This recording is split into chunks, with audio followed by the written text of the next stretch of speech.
we have some viewer mail. We have viewer mail? Yes, we do. Well, kinda. If you have a question, please send it to Doug@riskandrewardtv.org. I would be happy to answer your question.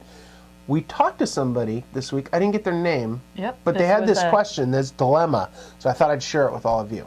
Okay, so the question is, I am going to sell my home and move, but I wanted to refinance so I can buy my next home before this one sells. If I refi, there's no fee unless I get rid of the loan in less than 6 months. To me, this is a risk that I am willing to take because if my house sells, I'll have money to pay the points and fees on the loan. If not, I can still buy my next house while I wait for my current house to sell. Is this a good risk and reward decision? Well, that's an interesting question. And so the reason I brought it up was because it's complicated. And one of the things that we should consider far more often than we do is how complicated some decisions are. I talk to people all the time, and especially when I'm dealing with clients, in looking at their whole financial picture. What they tend to do, or what a lot of people tend to do, and maybe you're one of them, is focus on just one little piece.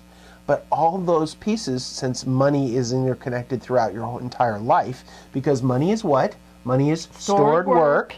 And so it's connected throughout your whole life. You can't just look at one little piece and decide, oh, I want to do this or I want to do that.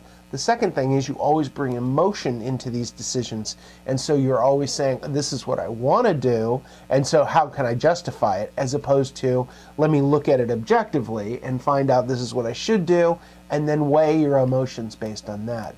So in this complicated decision, before deciding, I think you should try to make it simpler. So I would do a series of what ifs, and then I would do math. For example, what if I sell quickly? What if I don't? What if I find a house to buy, and what if I don't? Because he didn't say he had a house to buy. He wants to buy another house. Right.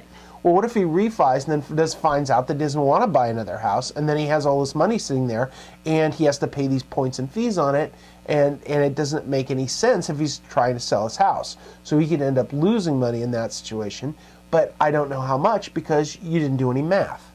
Right. So what if I find a house to buy before my house sells, and what if I refinance and buy a house before or after my house sells? So these are different scenarios. So, I know you probably didn't follow all those, but you can imagine the number of scenarios in a complicated situation like this.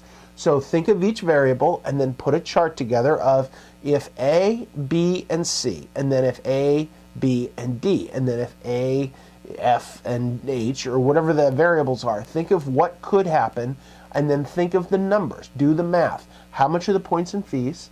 How much are you saving? What is the change in your lifestyle? And then always try to relate it to your lifestyle. The numbers will help you understand the economics of the decision, and then you have to put your own values on how much that's worth. He thinks this is a good risk and reward decision because he values a lot in being able to buy a house and so on. But do you value it more than what it would cost? So the question is, how much would it cost? And so you have to put the numbers on it and do different scenarios to find out if that works. So in this scenario, if he was a client and he was talking to me about this, I would have to put numbers on it. I would run scenario after scenario to figure out the numbers, to provide options, and then make a decision. It sounded like to me the decision was made without any concern about the numbers, because I feel this way. It's an emotional decision, not an objective one. Okay, and what's your takeaway? So my takeaway is it's easy to outthink yourself when thinking about complex problems, especially when you want one answer or the other. In other words, you're biased in your decision. So it isn't an economic one, it's an emotional one. If you want an economic risk and reward framework, then you have to do some math.